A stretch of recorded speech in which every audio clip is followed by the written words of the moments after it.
There we are. Post Zerö. Hello. How's everybody been? Good. Oh shit, we're live. Yeah, we are Hawk. 7, 8, 9, 10 seconds now. Yeah. Yeah. Nobody saw how ugly you are. Don't worry. Yeah, I know. I gotta shield it from the world. I'm like a Medusa. I turn people to stone if they, catch a glimpse of me. Yeah. Jeez.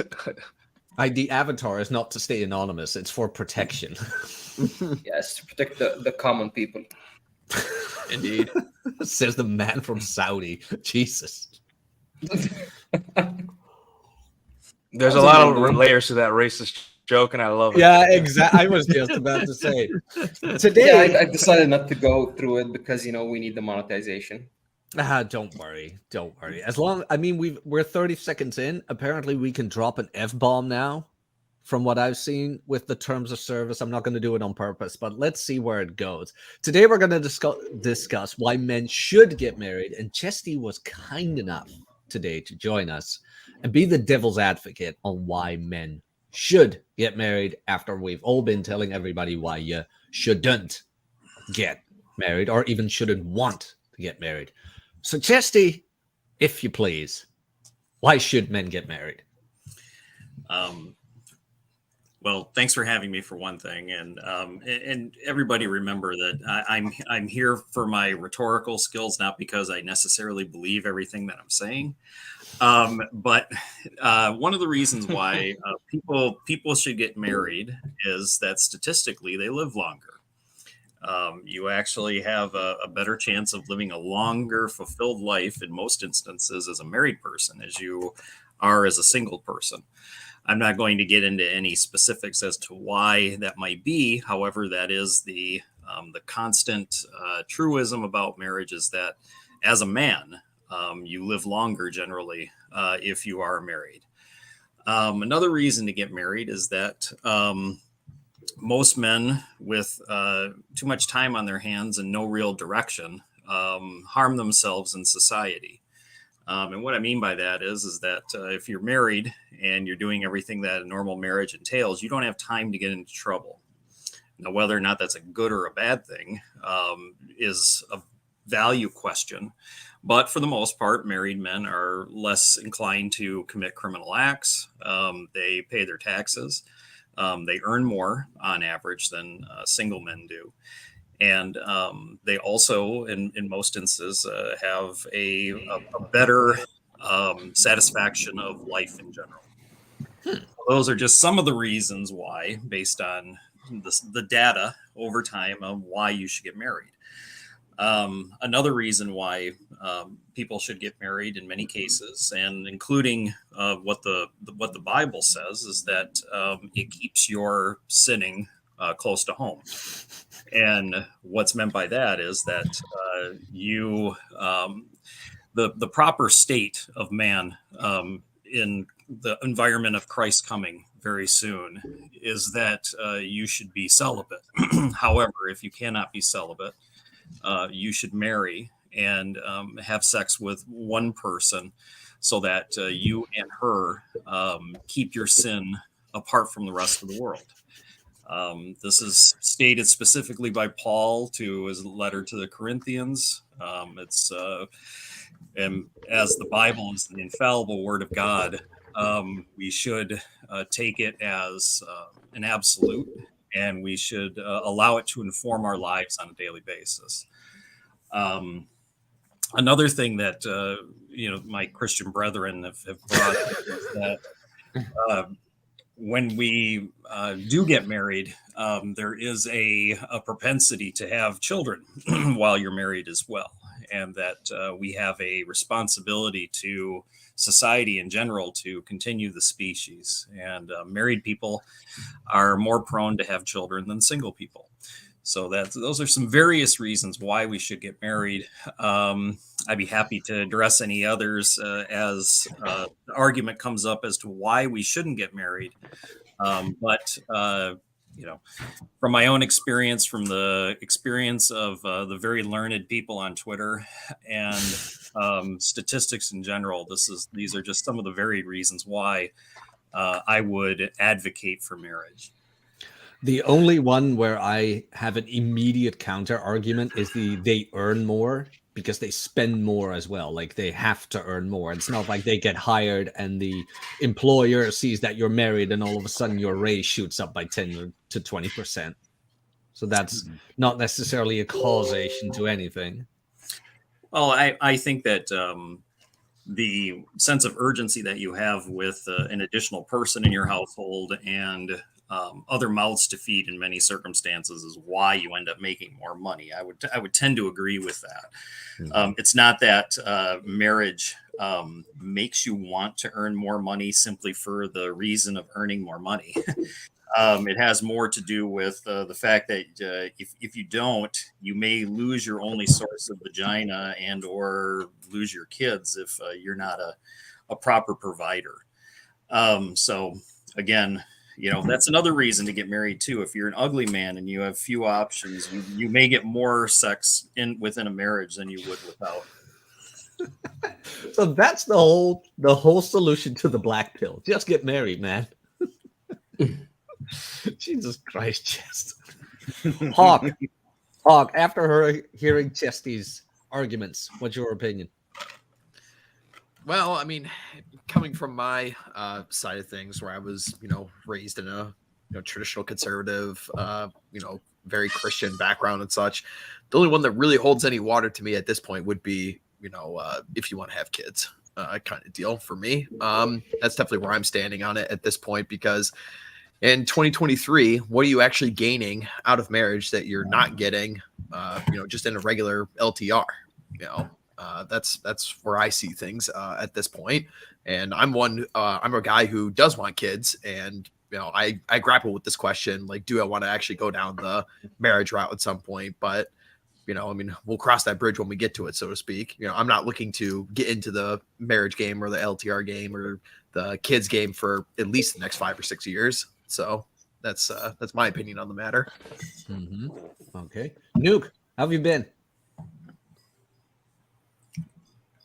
Yes, hello. I'm good, guys. Good. Glad to see everyone's. Yes, hello. Nice to meet you, Chess. I'm doing fine. Okay, what are your thoughts on all of this? Why should men get married?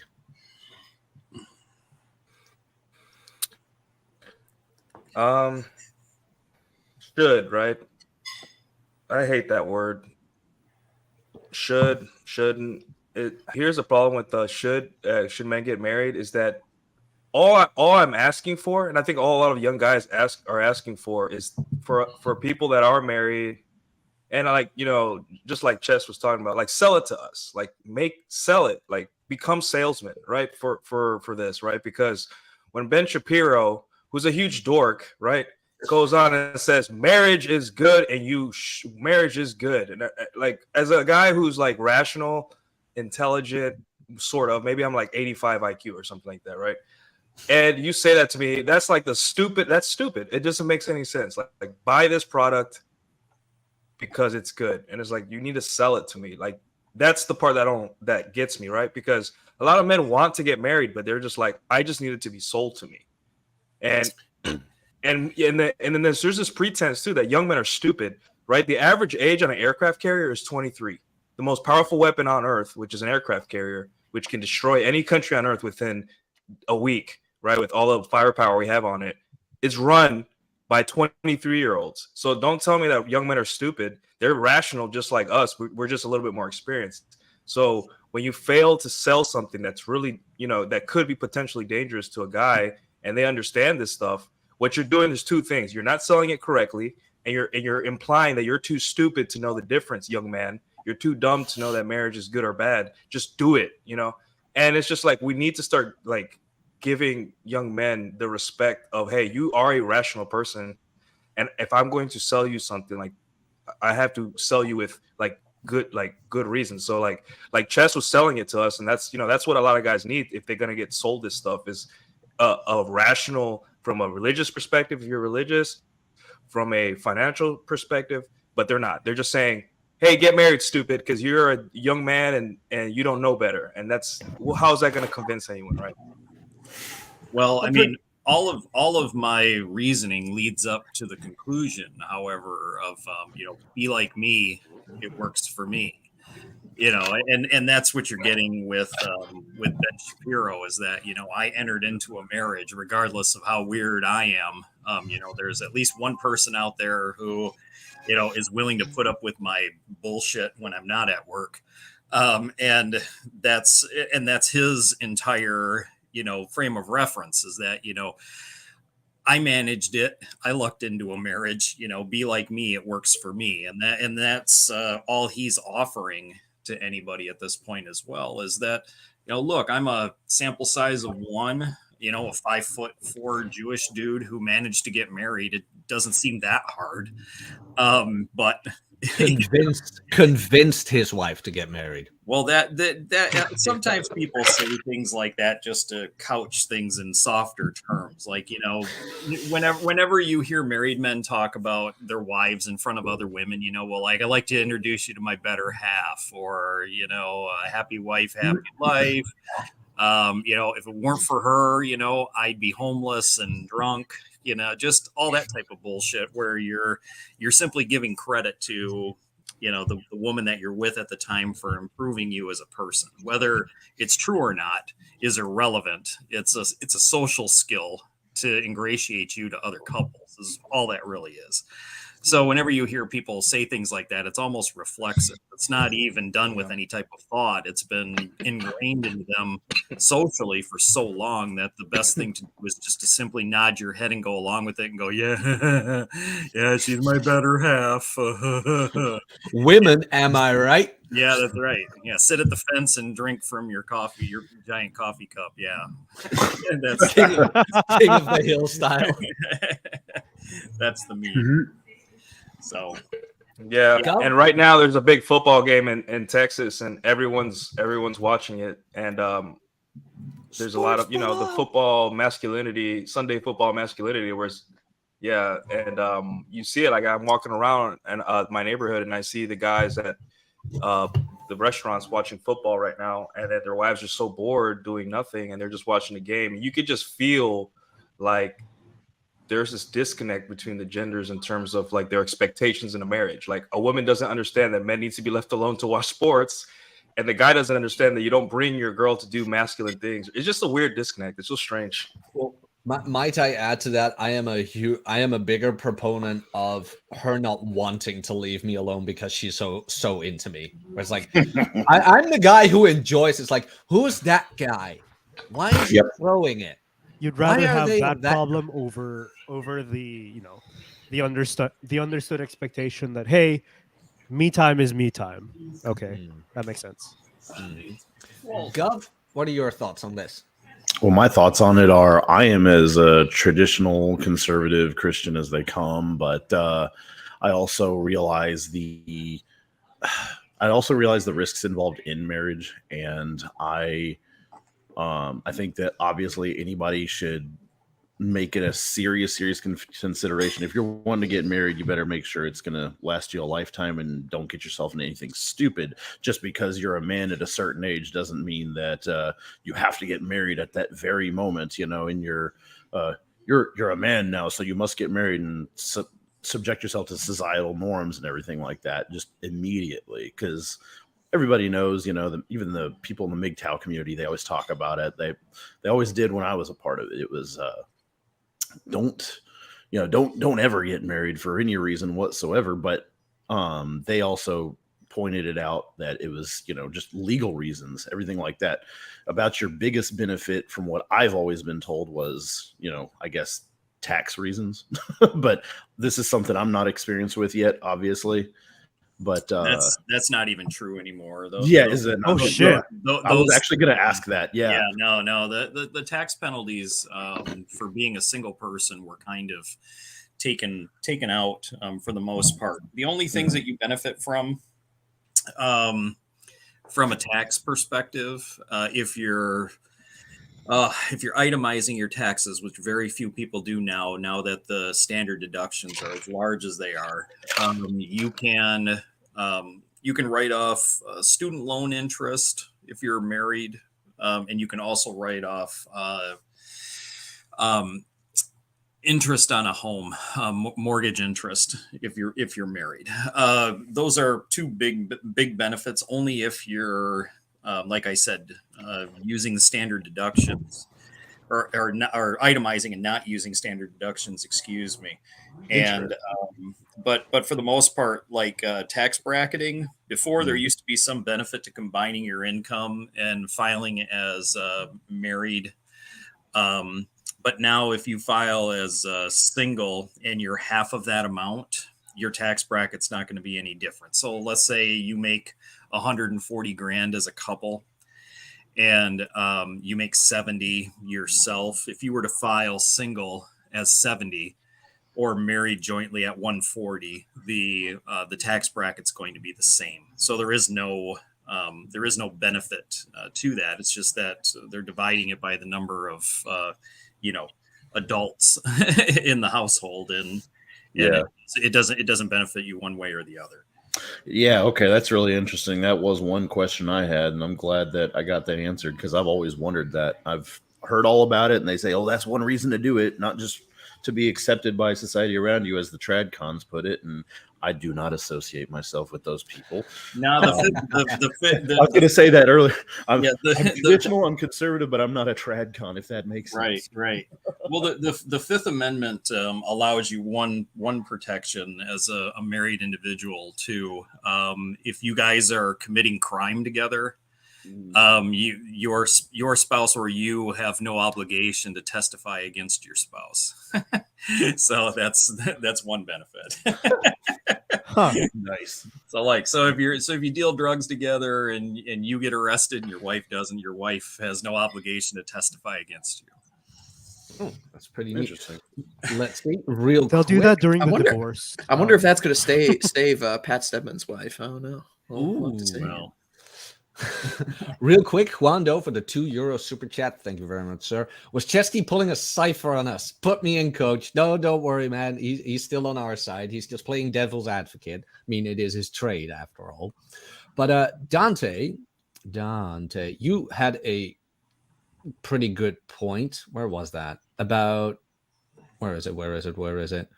Oh, yeah. Is it better to have children within a marriage than out of marriage? Last time I checked, it is. But Chesty, correct me if I'm wrong on that one. Yeah, it is. It gives you many more rights as the father when it comes to any type of visitation, access to medical, decision making for the benefit of the child, those types of things. If you simply have a child with somebody out of wedlock,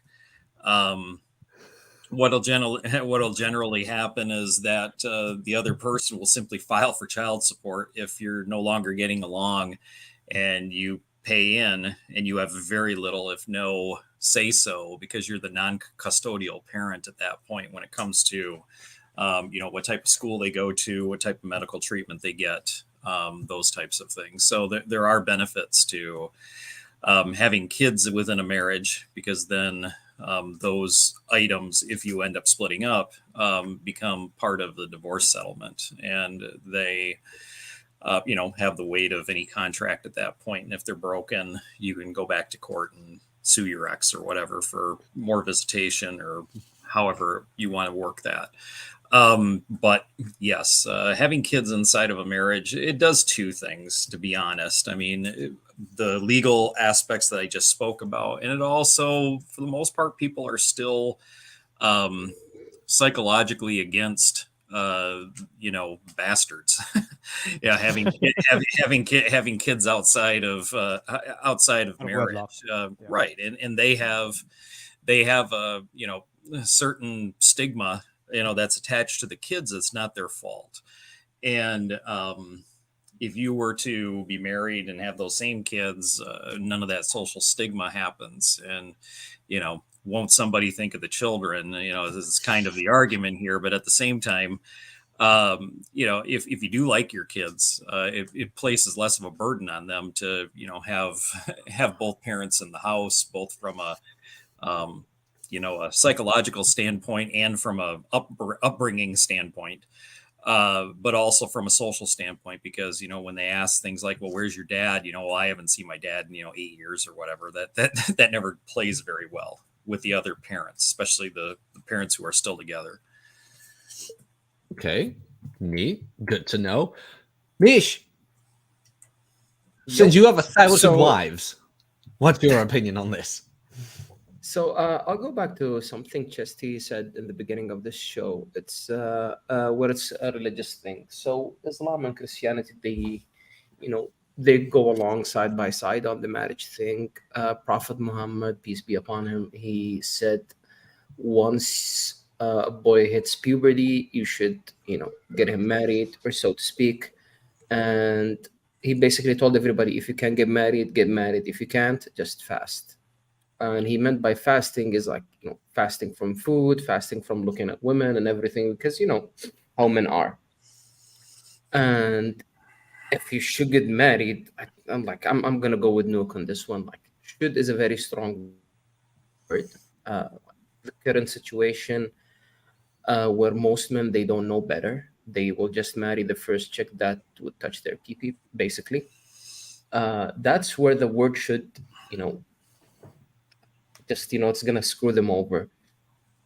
If you meet somebody good and who takes care of you, and like the tweet I tweeted a few days ago, if you can find somebody who will still basically worship the ground you walk on after a decade or two, why shouldn't you marry her? If she's gonna give you all the comfort you need at home and she's gonna take care of you, a decade, 2, 3 later, why shouldn't you put a ring on that and marry her?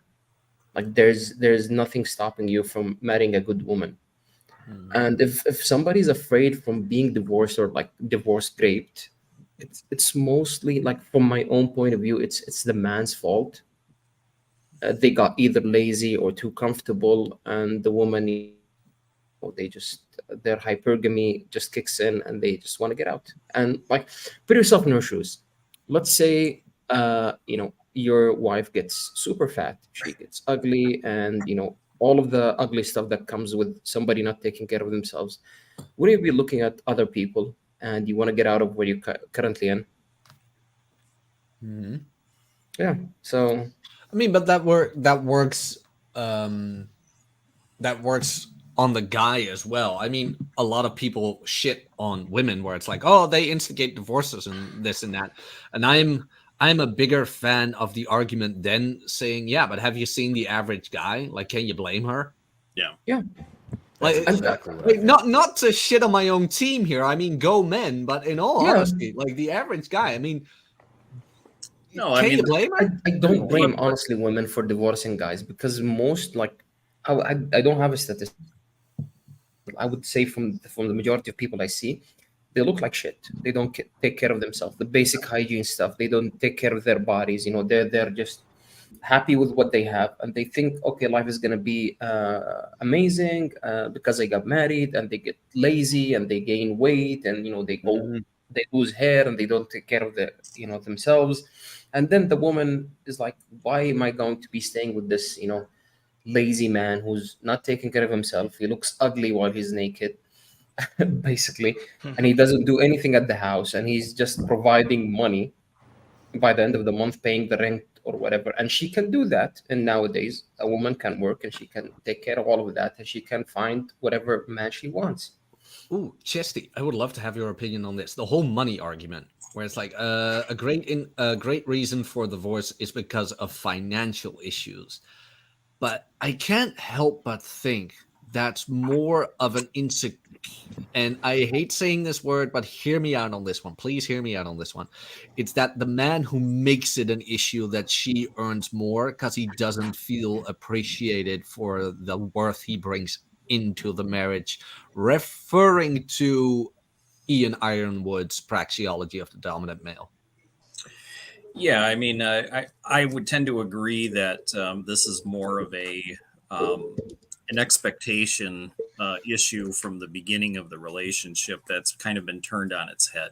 Most of society and most of our upbringing has it kind of drilled into us that men should be the providers and or the primary breadwinner in relationships, just because there is no reasoning for it. There is no there is no amendment post equality, post feminism, or anything like that. The expectation is the same since the beginning of time. Thog, go out into forest, club seal, bring back pelt food, and rinse, repeat. And that's the same expectation now. It's just that we're making money now instead of bringing in venison or whatever. So that's the main thing, is that we have a certain expectation based on the dichotomy of the sexes. I mean, we're the bigger, stronger person. So what was useful back when we were cave people was that we were much more able to bring in meat than women were. And now that value is placed on more intellectual pursuits and or skill sets that don't involve as much physicality, women can make as much money as men doing things that aren't related to physical strength or, the major differences between the sexes. So when that occurs, a guy then has to take that situation and put it up against his own biology, which says, me big man, what the fuck, and try to deal with that. And if you can't rationalize that she's with you for reasons other than what you can provide financially, then you're one of Rich Cooper's followers and you're leading with wallet the entire time. And you've got yourself a girl and a car. And she, and she starts to stray because she can buy her own car and buy her own, and get her own things from her own income. Well, what's your fallback? What do you have at that point that she can't do on her own or that the state can't provide? And that's always the argument for being, more alpha, MOAR, more alpha, is because women then have the ability to choose amongst people who have certain physical attributes because they don't need the beta qualities of comfort that go along with earning money and status. So that's always the issue that always comes up with men at a certain point is, okay, well, I am an expert at providing all of these beta traits and beta comfort, signals, but I've let myself go. I haven't been punched in the face in years. My job doesn't require me to be assertive. I don't have that assertiveness anyway, because it's not in my nature, because I was raised by a single mom and I never learned, how to deal within the male social pecking order. And that's a rude awakening for a lot of the guys. And that's why they end up in the married red pill a lot of times, is because they believe that they hit all of the proper guideposts in order to get a girl, meaning status, money, and time served, essentially. And they believe that that's enough to keep somebody, when it's not, especially now when women can acquire most of the main beta traits of masculinity on their own, and also be supported by other women socially and the government in the event that they fail. So what does a guy have to bring then? He only has the alpha traits to bring. He needs to be in shape. He needs to provide dread. Essentially, he has to be the best choice, not only for his women, but for other women as well. And if other women look at you as a better choice than their husband, and it gets back to your woman, that provides a lot of incentive for her to get right. And that's part of the reason why dread is so important as a married person. People don't look at it as it's a manipulation tactic based upon your activity. But like we like to say, the stay plan is the same as the go plan, meaning that you behave as you would if you were single most of the time, And you don't have to change your behavior simply because there's a woman in your life. She wants to be there with you. It's that postulate that the person who needs the other most is the one with the least control in the relationship. And I believe that to be true. The person who needs the other least is the one who has the upper hand in any relationship. You know, and the fact that I have to say, well, you know, somebody has to have an upper hand in the relationship. Well, yes, I mean, there is a leader and there is a follower dynamic, and there has to be in a relationship. This whole egalitarian thing, particularly in marriages, is a dog shit proposition to begin with, because men and women are different. We have different skills, so we can't be equal in anything. And then on top of, we perceive what equal is between men and women is also completely different. Men have a perception of equality as sameness. Women have a perception of equality as simply being validated. You know, you must respect me simply for my existence, essentially, just for being right. And men understand that in order to be respected, you have to earn it through either merit or through approval of the other men around you in a sort of a vetting fashion.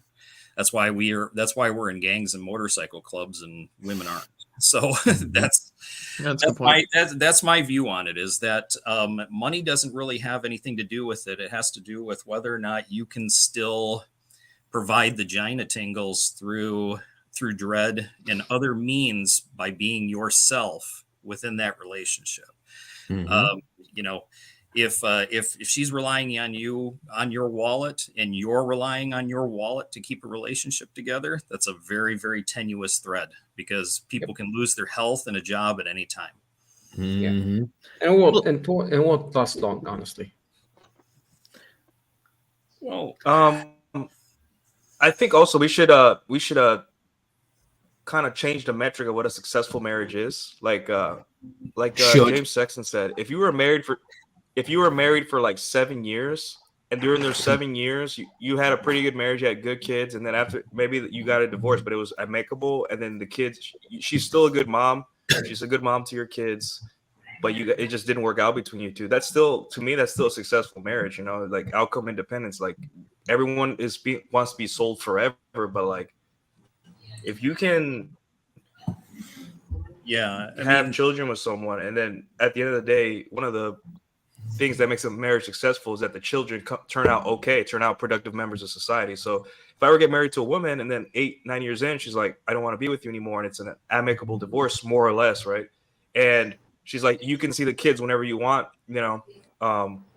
And I'm like, okay, cool. And then the kids graduate, they go to college or whatever, they do whatever they want, and they turn out good. I'd be like, hey, that was a successful marriage. You know, she didn't destroy my life.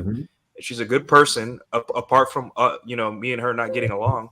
That's fine. And I think a lot of guys need to understand it too, is that forever doesn't mean a successful marriage. Because do you want to be in a marriage forever that sucks, that you're not getting what you need out of it? That's not a successful marriage. And that's what a lot of these trads are trying to sell us, trying to say like, oh, I've been married this long, that's the metric of a successful marriage. I'm like, really? Do you really want to be married 20 years with a fat woman, or a woman that sucks, or just any person that's just hard to be around? No, you don't want to be. So that's not the metric. No, their metric of success is the marriage itself. It's like the check, like marriage, got it. Like, okay, and then what? Oh, that doesn't matter because you're married. It's like, but there's more to that comes with it. Right. The marriage and the relationship are completely separate from one another, in my opinion. And Rob and I did a 3-part series on long-term relationships a while back. It was an excellent series, by the way. Thank you. It was back in March of 22. So if you got time, take a look at that. And one of the things that we pointed out very early on, like Nuke had mentioned, is that longevity is not a metric of success in relationships. It's not. You can have a very short-term relationship that was very successful based on your timing with the other person. You can have 50-year marriages that are absolute dog shit from a relationship perspective.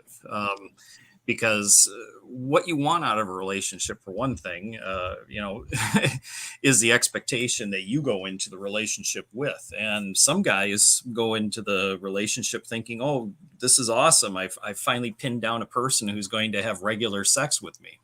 Well, what happens the moment that that's pulled from them for some reason, whether it's from illness or the fact that she just doesn't find you attractive anymore, or that she never really found you attractive, and then she used a certain amount of sex to lock you down to get you into the long-term relationship to begin with. But that's an outcome, an unwelcomed outcome of dread as well, because at least correct me if I'm wrong on this one, a lot of guys get in there, it's like, I just want my wife to fuck me, and then they initiate dread and things like that, and slowly but surely they find out, like, hey, this dread thing isn't working. It's like, mate, it's working, but she's just not into you. It's the outcome that you didn't want.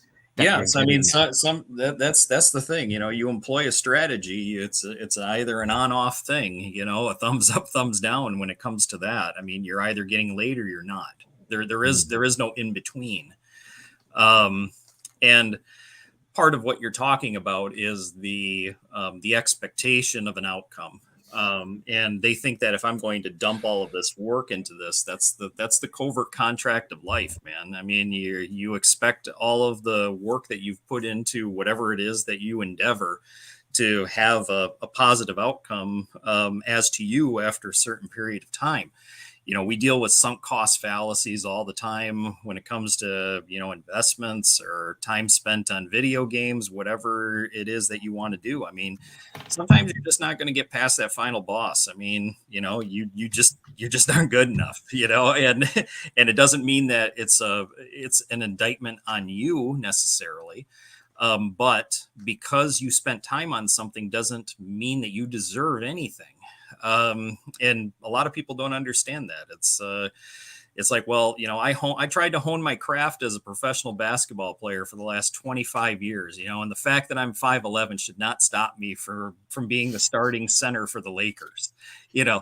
Well, there are some things inherent to you that necessarily don't equate to the amount of time that you put in towards something. And again, you have to know when to cut your losses when it comes to things like that. And like Jack was mentioning, if you're going to employ dread and you've done everything you can in your own mind to improve to the best of your ability and be happy with yourself and your hobbies and everything else that you do, and it's not translating to her feeling a greater amount of attraction for you, if you're that great, that means that you can step out of that relationship at about any time and find another person in 90 days or less. So, think about it. I think that's the biggest wake up for guys, what a covert contract is. Yeah, I mean, the covert contracts are always based on black boxing.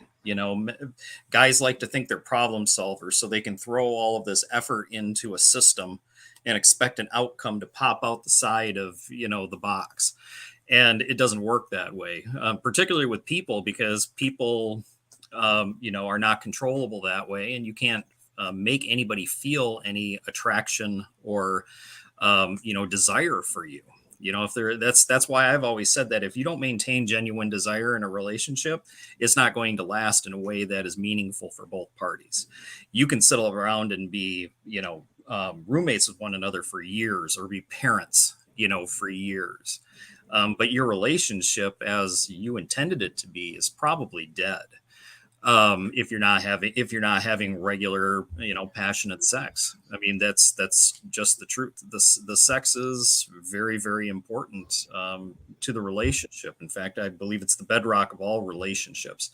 And again, that doesn't mean it's a bedrock of marriages, because marriages don't really have anything in many cases to do with relationships. Mm-hmm. Luke, you wanted to go? Yeah, I just wanted to say too, a lot of guys who get into marriage, and I say this a lot to the passport bros, is like, before you go and spend all this money and you put yourself in a position where you're vulnerable in another country, like, experience genuine burning desire from at least one woman here first. Like, get your hands dirty in the dating scene. Like, meet women, meet people in general. Get out there, because what happens is, like, the status only guys, the grind, the hustle and grind, so a woman will like you, get muscles in the gym. All those guys, is that over a decade, they're building this covert contract that if I'm jacked, if I'm rich, if I'm this, if I'm that, if I have a network, then women are just going to act right forever, and the work is done. Me being a better human being means that I get the woman to be in love with me for the rest of her life, right? And guys that kind of don't like this red pill stuff, they always say, that's their biggest criticism of it, is just like, oh, just get jacked, bro, or just make more money, bro. Women will flock to them. Like, yeah, to an extent, right? But if you don't experience genuine burning desire and you go into a marriage, you're gonna start from like a weird perspective of, if I do the dishes, she's gonna be more into me. But genuine burning desire, a guy that has experienced it, understands that, hey, I've done nothing for this chick, and she's bringing me like a 4-course meal on the way to my apartment right now, just because she likes me, like, just likes who I am. And that changes a lot of men's perspective on women. I would say it's the most important thing a man has to experience before getting married. It could be from the woman he's going to marry, but in general in life, there are certain things that we're not telling guys to do before marriage. And we think that, yes, of course you need to set up financially. Yes, you need to watch your health, right? But also, when you need to experience genuine burning desire, you need to get rejected a lot by women. You need to understand that women reject you because for any given reason. For any reason, like, they don't need, right? And you could be a sexual dynamo in bed, right? You could rock her world and she can ghost you the next day. And once you start experiencing this stuff, you get outcome independent. You start realizing, hey, I ain't shit, and that's okay. Like, I'm just a guy. I had a good time. She's a human being. She has her own life. She doesn't owe me shit. And then you get this healthy perspective, and then you go into marriage with at least some armor, like a good mental model, saying, hey, this is a human being. She's here because she wants to be, and that I prefer it that way. And also on the women's side, we're not telling women, really, it's hard to, like, for my issue is that I put in a lot of work into my life to get to where I'm at, right? And I think a lot of guys that get to this point that understand women are like, yeah, I would get married, but look how peaceful my life is right now. Like, there's nothing. Like, right now I woke up and I made my coffee, I walked my dog, and it was super, super peaceful. And I'm realizing, if I had a wife, right, would I be able to own my Sundays like I do now? Would I be able to come home and own my Monday nights? Would I be able to stream? Would I be able to do anything I want all the time? Which, like Chesty was saying, it's not always good to be able to do whatever you want all the time. You can get into trouble. You can get addicted to Tinder and have like 4 Tinder dates a week, and that's your life, and maybe that's what you want. But, like, it's good to have a little bit of, like, restraint or some kind of something that grounds you to help and like raise other humans or do other stuff for someone else, which is good. That's what humans are made for, right? But at the same time, I think what a lot of guys, and I'm speaking from my experience, is that you live a peaceful life and you start realizing that there's this chaos that women bring, especially women in the West. There's chaos that women bring into your life that you're like, how do I shape this chaos into something that won't not only ruin my life financially, but like mentally? Like, I have to wake up on a Sunday and I have to possibly check in or compromise on certain things because I owe this person, a part of me, right? And I guess it's a weird way of explaining it, but I think that's where a lot of guys, especially my age, are coming from. It's not but it's like an investment where it's like, I want to invest. I'll chime in. This is what I wanted to chime in on, because I think that, if I remember the phrase that the married red pill uses regarding marriage, it's marriage is a bad deal for men, and it's because, admittedly, like, once you get married, there is a chance that there's a risk that the sex will go down, and there's obviously a decrease in what otherwise would be total independence, and that doesn't, how do I phrase this? It is a bad deal for men. So that got me thinking, okay, if it's a bad deal for men, why would anybody want to get married? And then I realized it's a gift. If you're gonna get married, you have to give that expectation. You have to give that away without any expectation for it to have a chance of working for you. And in order to do that, you kind of have to be in a place where, money's not a problem, getting girls is not a problem, doing the stuff you want to do is not a problem.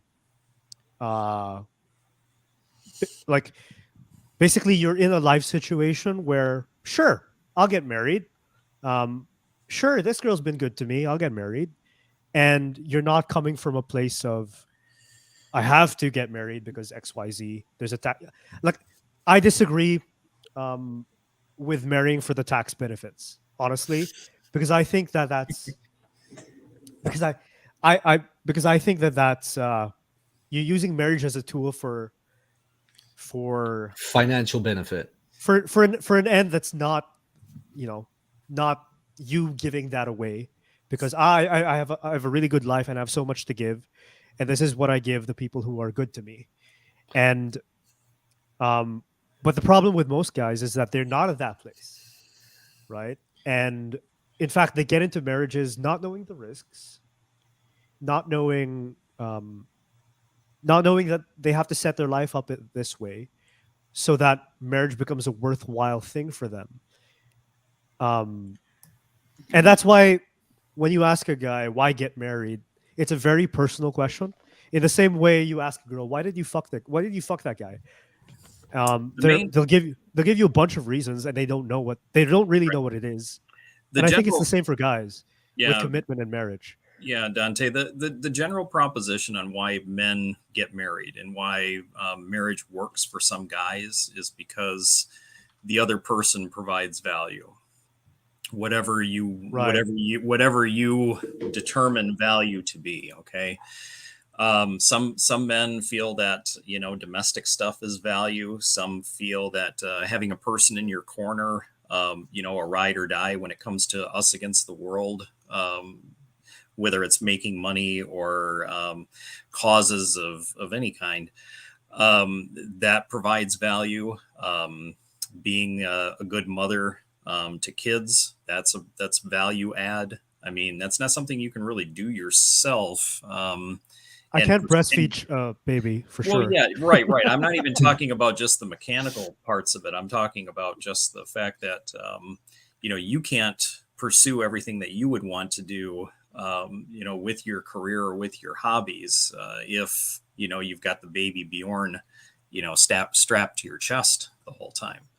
And it's a division of labor thing in many cases as well. I mean, all of the things that you want to accomplish, can't be accomplished just by you in 24 hours a day, not in a way that, might be as meaningful as you want it to be. So, we we always, look at this type of thing and say, what value does she add? And why would she want to stay with you if she's that valuable? And that's the question that men don't want to answer. In many cases, men want to be loved like women just for being themselves, just for being. And we're not. We're status symbols, and they're sex symbols. And it's a completely different proposition of what it means to be a guy in a relationship and what it means to be a girl. And that's what men generally don't understand, is they want to be treated like a pretty girl. And and you're never going to be treated like a pretty girl. I'm getting there. Just saying. Look, man. When you and Torsha start sharing makeup tips, I'll be the first person to unfollow you.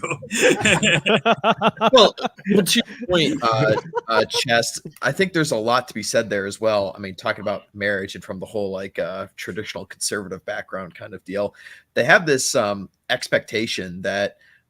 If you just find the correct girl, then there's no work involved. It's like, you have to find the girl that's like, the Christian girl that knits in the pews in church on Sunday and is a virgin and has never talked to a man before, and therefore, like, the marriage is going to go flawlessly. So can you speak on to, why that is horribly flawed thinking? Well, the main reason is that if you're stagnant, you would be the married version of the old man at the club. You know what I mean? Yeah. You walk in and the guy's got the same clothes on when he last scored, in 1985. Because what worked then must work now. And the same thing is true in marriage. If you don't grow as a person or become better, objectively to your partner, your spouse, then you have the opportunity to lose out simply because everybody around you might be growing and getting better. I mean, it's like the high school quarterback syndrome. It's like, okay, well, when did you peak? Oh, you Al peaked. Bundy. Right. Yeah, it's exactly it. I scored 6 touchdowns in one game for Polk High back in 1984, and I've never had a better moment than that, or I've never moved away from that experience as Resting on your laurels type thing. Yeah. Well, it's part of a resting on your laurels, but it's also a don't you know who I am and what goes along with my past. You know what I mean? And that's the thing is like, look, that was great, honey, when I met you, 25 years ago, and that definitely intrigued me because you were that athlete at that time. But now you're the insurance salesman who gets in the family sedan at 8:30 in the morning and comes back at 5:30 in the evening, who has no interest other than going straight into a cave that you built for yourself and watching sports ball wearing a shirt with another man's name on it. I mean, it's just you've turned yourself into a caricature of what you used to be, as opposed to understanding that being a man is a full-time evolving job. It's not this Miller Lite masculinity, that Ryan and I like to talk about, where you have the tropes of masculinity and you have the actions of a man's man, but you don't follow through where it's important. So that's interesting because there's a tweet you made, and I think I mentioned it in the live chat. Dante. That was really good. Dante, before you get to the chat. Oh, super chat. Go ahead. Yeah, I do want to get to Samuel because he did pay for it. And otherwise, I would find myself terribly rude. Samuel Moore for the $9.99. Thank you very much. 1 cent short of too heartfelt. The mistake is not understanding marriage worked best historically when practicality came before romance. I mean, I love Sterling's tweet on this, where he said she wanted me to treat her like a princess, so I traded her for a 15-acre pot of land in France.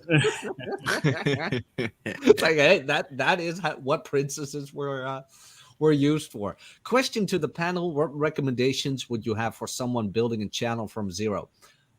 Add value. And to broaden on that a bit, I started my channel talking about books because back then on the podcast that shall not be named, everybody kept asking about books and what books to read. That's how I met Chesty. That's how I met Ryan. It's like, okay, what books were recommended in Married Red Pill and on the Red Pill sidebar, and I did reviews on them, and that grew out to this. So look at what people are asking for in these live chats and start making content on that.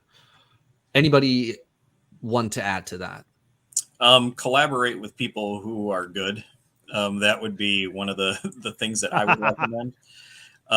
If you collaborate with people who are on the fence, suck, or are clout chasers, you may have a slight bump in your numbers early on, but eventually you will level off as the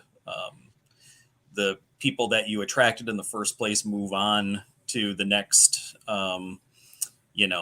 socially insignificant thing. That's the thing is, I would always recommend that you avoid pivoting as much as possible. That's right. Find your The net. subtle shade. That's right. Push that up. Push your end up. But yeah, I mean, there's plenty of people out there who change their perspective with the wind or with what's popular or expedient at the time, and I don't recommend that. I recommend finding a niche, sticking to it, and being an expert in it. And your channel will do better and grow more organically doing that than it would if you simply wanted to be sensational. I would say consistency is key. And for me, like setting deadlines when I first started my show was hugely helpful. It's like, okay, I have a set time of the week dedicated to this man's hour, 6:30 Eastern on Thursdays, and I'm going to stick to that. So I think consistency is really helpful as well. Nuke? Yeah, I would say too. Yeah, I would say too. There's a hunger. Oh, I am. No, well, no, Am I good? you're good. No, You're no, good. no. I would say too you just right had now. fun. There's a hunger.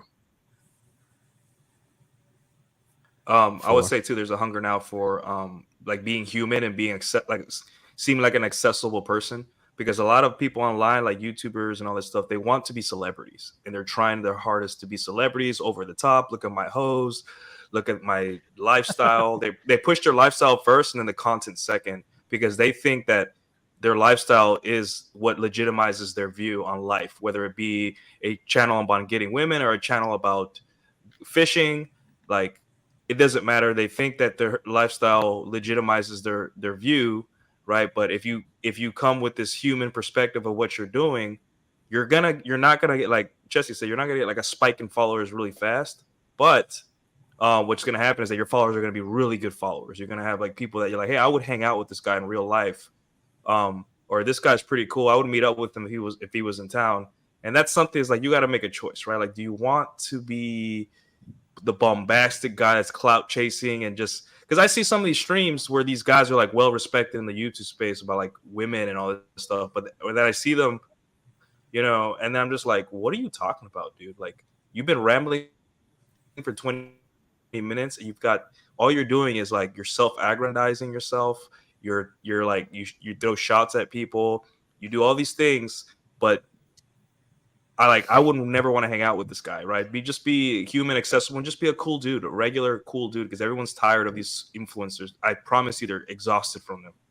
I mean, and at a certain point, you'll get to the point where you have 37,000 YouTube subscribers and only 100 views on your video. So you don't want to end up being that guy either. Ouch. Mish, you Yeah. wanted to go to the gym. Dante, after that, I want to get to you about Chesty's tweet. That okay? Sure, no problem. Okay. Mish, go. Yeah. So one last thing, if you ever decide to go through the marriage route, and just like Chesty said, if you can replace her within 90 days or less, which goes back to the dread, and also goes back to you being of a person of having a value, which is not getting too comfortable in any kind of relationship. So it doesn't mean that you got a really nice woman who takes care of you and everything. That means you should get comfortable and should give up the things that you love to do, which made her, fall for you in the first place. It doesn't mean you should stop going to the gym or taking care of yourself. It's a constant battle on daily basis to be the man you are. And why did she fall in love with you in the first place? So if you want to have a successful marriage, be the same person that she fell in love with, and don't get too comfortable. I think that's about it. I don't know. You're not wrong. Does anybody want to add to that? What I was going to say is actually, because Misha and I talked about this last week. A bunch of you know the backstory, but essentially this ties into what Chess tweeted a while back, which was, why did you give up what makes you interesting? And I think it's a lot of guys go through this, where they enjoy their lives, they do what they want, and then they find a nice girl, and then they get hitched, and then because they just they're not assertive, and they don't have a clear set of boundaries about what they want their life to look like, they end up acquiescing to the girl, and so they give up their hobbies, they give up their interests, they give up their fitness, and then whether it's an LTR or a marriage, what the girl liked started to go away. And I actually experienced this personally because the last several months I've stopped going to the gym because I'm lazy. I got lazy. And then you can feel it. A little bit more resistance to sex, a little bit more resistance to meeting up. And once you start to pull back that attention and go back to the stuff you were interested in, her interest peaks. And I don't like. It's interesting. Women are attracted to what they're attracted to. If you take that away, that attraction will go away. So, but I really love Chess' tweet because it's a really good question. I think every guy but every guy would benefit from asking themselves. And what would any of you have to add to that tweet? Who wants to go? Free panel. I don't think I have anything more to add than that. I mean, you got to keep your interest, obviously. Keep up what actually makes you attractive to the chick. And this like false idea that once you put the ring on the finger, then that's it. Okay, I can check out. I'm done. You know, I don't need to work anymore. I won. I reached the finish line. Yeah, there's it's amazing. that's what they how call. yeah. This is what people call the burden of performance, right? And I didn't understand that at the time, but I think like now I really understand it. It's not fun, but your life gets better, and the people you care about's lives get better as well. Yeah. So It's amazing how many guys will fumble it though. I would just say, yeah. Go ahead. Oh, no, I was just gonna say that like. There you go. No, you go. You go. everybody's that's being literally all I respectful. was gonna say. We're all so polite amongst No, each other. no, yeah. you hang up. No, No, you hang up. Nuke is that on such a delay, huge man. delay. Yeah. There's like a there's like Yeah. a delay there somewhere. But no, Yeah, I mean I don't that's know. I literally have all good I was gonna internet. say though. Yeah, I'm good. Yeah, just don't fumble it. I mean, that's it. Now go. Nuke, go. Okay. I was just gonna say that in terms of the mentality you go into any relationship with a girl, realize that women are making their own money. Women are taking care of themselves. They don't need us, right? So the only thing you have to provide a woman is fun and excitement and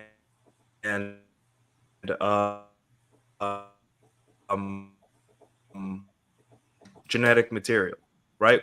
You don't want to provide the genetic material too early because whatever you do, right? You just, And you just then came in so in terms well. of fun and excitement, as long as you go with that mentality, yeah, maybe over time she'll start like leaning on you for guidance. Maybe over time she'll kind of like need you emotionally for when she goes through hard times, right? But if you lead with that mentality, like I am here to keep this girl on her toes, I am here to be the exciting guy that every other guy, where even like the millionaire guys that throw money at her, or the well-off guy that throw money at her thinking that they can get her to be with them, they will not even be able to compete with me because I'm excited, you know? And as long as you go with that mentality for your relationships and keep that, and over time, honestly, she will start needing you for like emotional support. When she gets pregnant, she will definitely need you. But for the beginning, middle, and end of a relationship, always lead with, I have to be fun and exciting, because in a good way, right? Because if not, then, you know, she's already taking care of everything. I can't provide her my way into a wet vagina, you know? So, yeah. What? You're telling me that the more dishes I do, she's not getting more wet? Yeah. Nonsense. Comfort. No. Yeah. Comfort does not wet vaginas. Comfort just makes her feel relaxed. That's all it does. But that's what love she what- said, and women totally mean everything that comes was out of their in the- mouths. Come on. It was in the magazine. But I love Ryan's point on that. Like, look, if you want to do the dishes, do the dishes. Just make sure your household is up to your standards. And especially when the wife gets lazy, don't expect her to do it. Just set the standard yourself. Don't even expect like sex from it. Like, break up with her in your head, but don't let the household falter because of it. And if you're my experience is that if it's the girl managing the household, if she's just any other girl, it's probably gonna go down. It's gonna probably go by the wayside. It's gonna look like a pigsty. Um, the experience I've had with this is within my own extended family, and at the same time, the only time I've been brought back to a place by a chick, I've never done it again because of this reason. Gentlemen, student dorm rooms. If you know, you know. Fuck, man. But yeah, like chicks are messy as fuck, and it helps to have your own. First of all, it helped me to have my own place, and like understand what needs to be done, and like have taste, and like know what needs to be done to get everything done, and that's the hard part. So once you have that in place, then you can set standards about this shit. And funny you should mention the standard thing, because we went over this a couple of weeks ago. But I do have to ask you, Dante, how would you implement those standards to her? Oh, I'd invite her to this podcast, and I'd give her poor tasting alcohol, and we're gonna berate her for not being a good housewife and not being in the kitchen where she belongs. And then Can we inevitably quote the kick her off. Yeah. Yeah, Can we and we're quote gonna the rational male? We're gonna quote the rational male and take a bunch of super chats. We'll hold And, a copy of it.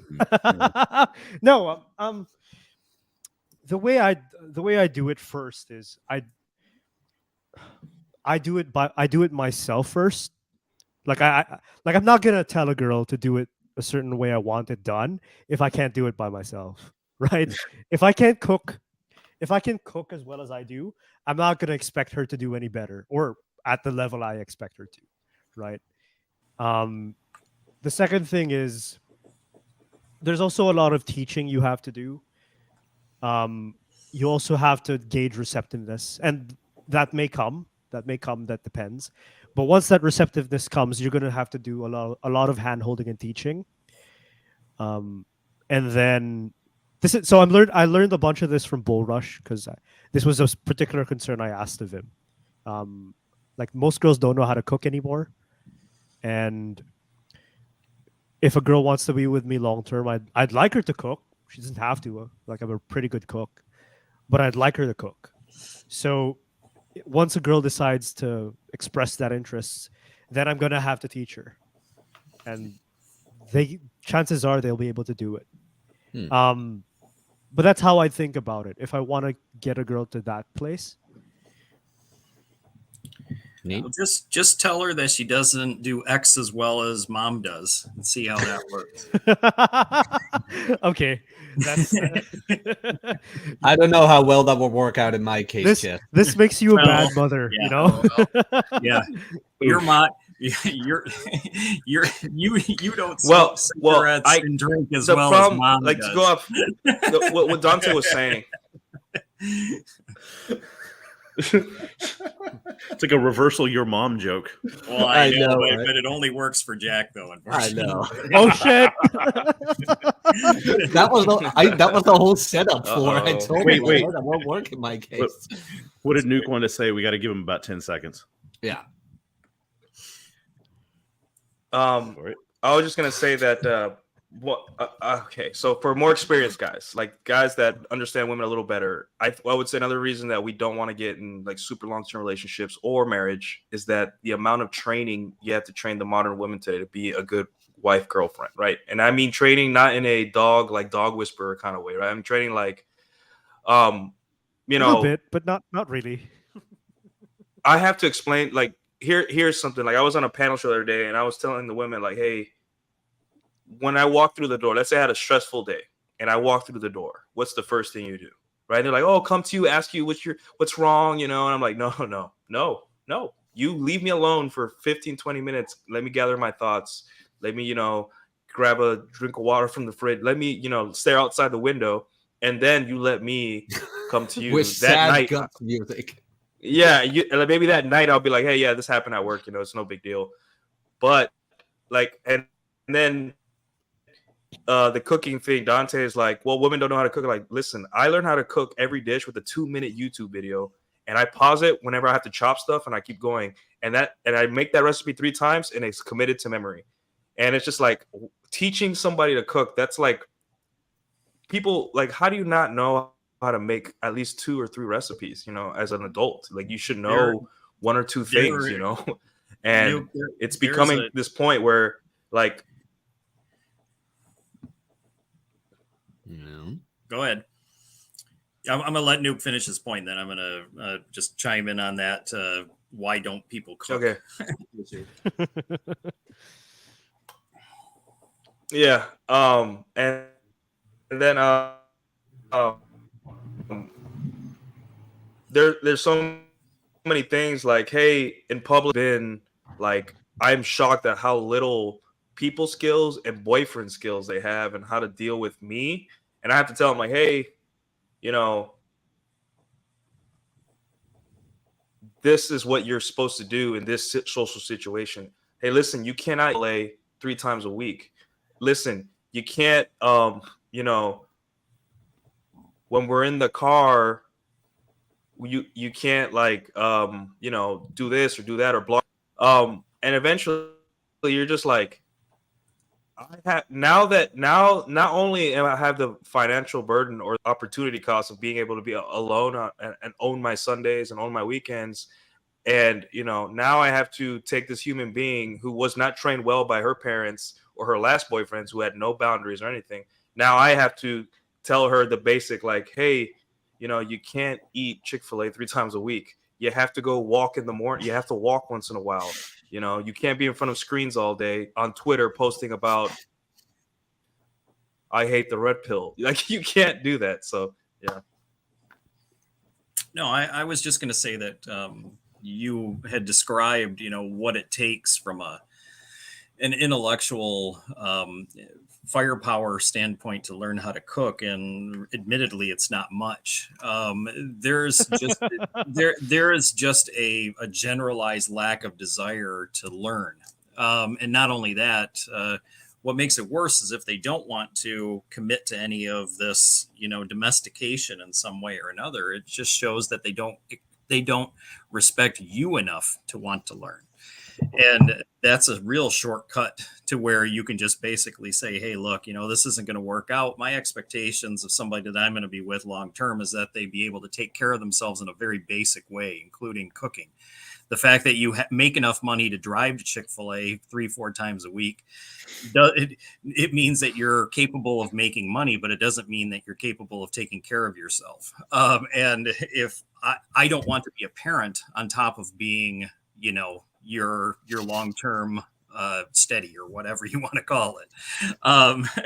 And that's the problem is that, it's an adulting issue for a lot of these girls. And I use the word girls specifically because they can be girls up until 45 years old because no one's ever told them to get off their ass and do these things for themselves. And no one's ever had an expectation of them that they go ahead and do those things themselves because they can buy all of the basics that they need in their life. They can buy a housekeeper. They can buy all the food that they need. They can do takeout every single day. And if somebody doesn't call them on it at some point and make them either want to change themselves or there's a penalty to not changing themselves, meaning you remove your time, attention, and affection from them, they're never going to change. But what about retirement? Well, I don't care about their retirement. That's the whole point. It's like you'll learn to enjoy the taste of cat food, my friend. Have you guys watched Monsters Inc? Have you guys watched Monsters Inc? Yes. Yep. Oh yeah. You know the relationship between Sully, the big blue monster, and the little girl? Yep. You guys remember that relationship? Yep. Well, what I see most modern relationships, like it's Sully. Yeah, Sully is like the boyfriend who's like stressed, constantly telling her, "Hey, don't go there, don't jump through there, you're gonna get hurt. Don't do this, don't do that." and the little girl is just running around doing whatever she wants, living life as a child, just running around, going to parties, getting drunk, eating all this crappy food. Doesn't know how to handle her own relationships with her mother. Like, even guys, as a guy, I have to tell past girlfriends, like, hey, don't speak to your mother like that, because she herself is going through something with her own family issues. Like, be nice to your mom. Like, and then her dad too, like, hey, be nice to your dad, do this, do that. And just, that's what it feels like a lot of times, where you're like this big hulking monster that knows a lot and has been through so much. And then you have this girl that's about your age, and she just like, there's like this gap of like adultness that you have to, like, I have to teach you how to be a responsible person. I have to teach you to pay your bills on time, like, not to ignore your debt. Like, hey, you have to pay your debt. Like, you can't just put it off, That's how I've had to explain to women how to, that they have to do these things. And at the end of the day, you're just like, yeah. And then I'm just like I'm like Sully, and she's like Boo from Monsters Inc. But then you have to ask yourself, do you want to deal with it? I mean, I'll put it this way, right? Like, if you want a long-term thing with any girl, there will be some of that, and I think that's kind of the cost of doing business, to be honest, because there will be gaps with the bad parenting and the bad culture thing that you're going to have to fill, because you are the influence in her life that's good, that has a chance of putting her in that direction. I disagree, Dante. I'm sorry, but interesting. I do. Okay. I disagree. Finally, because it's a debate. Yeah. Oh, it's just a matter of kicking them to the curb, or like saying. Well, next. no. What I'm saying Okay. is that if you're of a certain age and you don't have any issues with commitment, and you're not being forced into a commitment, this goes back to the value add proposition. If somebody is a time suck for you because you need to parent them on top of them being just, an adult who should be taking care of many of these things on themselves, and you're not committed at that point, that's a reason not to continue with a commitment.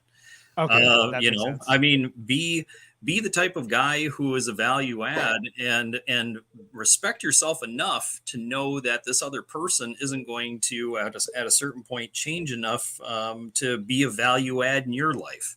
I mean, because there's nothing worse than explaining something to somebody enough times to where they absolutely understand it, but they understand that you're always going to be behind them to take care of shit in the event that they choose not to do what's right, or they fail to do what they're supposed to. You're not her dad. Right. I mean, So, if she's fucking her dad, then then maybe that makes sense, but then it doesn't. You're in different relationships. There should Gotcha. be. There should What are you be doing, no- stepfather? Yeah. Gotcha. I misunderstood. So what Nuke is talking about is this girl's absolute dog shit at adulting. What Nuke and Chesty are talking about is that this girl's absolute dog shit at adulting. What I was talking about much earlier was she has these one or two skills that are lacking and that need reinforcement. So I'm in a complete agreement. I get that, but it can be glaring enough even in one or two things. If you've got two other women who are equal in looks, Or better. status, and desirous of you, and you don't, and they otherwise don't have this deficiency, and you don't owe this other person anything other than to be kind to them when you tell them that I'm no longer going to see you, then that's what you should do. That's the whole reason why you want to become a person that men want to trade places with and women want to sleep with. It's for that reason alone. It's for the reason of options. Gotcha. Okay. And even when you're married, this is people are not going to like me when I say this, but even when you're married, you should be the type of person that other women want to try and seduce away from your wife. And that's the thing, is that a lot of men don't want to take the responsibility of being in that position because then they feel as though they may fall prey to it. No, relish in the fact that other people want to fuck you. I mean, this doesn't make any sense to me. If your wife is there and she's taking care of all of your needs, but there are also other women out in the community who view you as an option, that's the best that you can do. because it tells your wife that you're desirable. It's pre-selection for the next person because, you know, your wife has already locked you down, and you can go about life not being socially inept around these women, flirt with them, whatever, but know that you're just looking at the menu and you're not going to eat from it. It's not hard. I mean, it's thinking with the big head and not the little head, you know, at a you know, at a community level at a certain point. You know, don't shit where you eat is the main issue. You know, never poison your own well. And the best way to do that is to give the appearance of the, you know, the faithful husband and father who goes about his business, but still takes care of himself, still, you know, has his hobbies and his interests outside of the home. And, you know, the Renaissance guy, the guy who knows everything, the guy who does great at his job, the guy who looks like an athlete still or could still be an athlete and gets it all done. You know, we always talk about women saying that they can have it all or whatever, being told the lie that they can have it all. Well, men are kind of told the exact opposite. You should be tailoring your life to your woman or reducing your number of interests in order to make sure that she's comfortable with you and that you grow together as a couple. Mm-hmm. And that's the reason why I pose that question is, well, why would you ever want to take away the things that make you interesting? And and people can never understand that you were good enough to get to the altar, okay, by being all of those things that you were before. Why would you need to change the moment that you exchange vows? You shouldn't, because the whole point was that that's what made you desirable to begin with, were all of those things that you did to kind of get to the end of that race and to the beginning of another. You know, marriage is not the beginning of the end, but it's the end of the beginning. Okay. Right. The courtship up to that point is just you giving your best, you know, representative of yourself through large portions of the relationship up to that point. Because I mean, if you're only seeing each other once a week, it's real easy for you to kind of put away all of your shitty habits and, you know, things that you shouldn't want other people to know about you, push it all down and get yourself together, smelling good, looking good and whatever, and going out. That's not the same as being with somebody 7 days a week.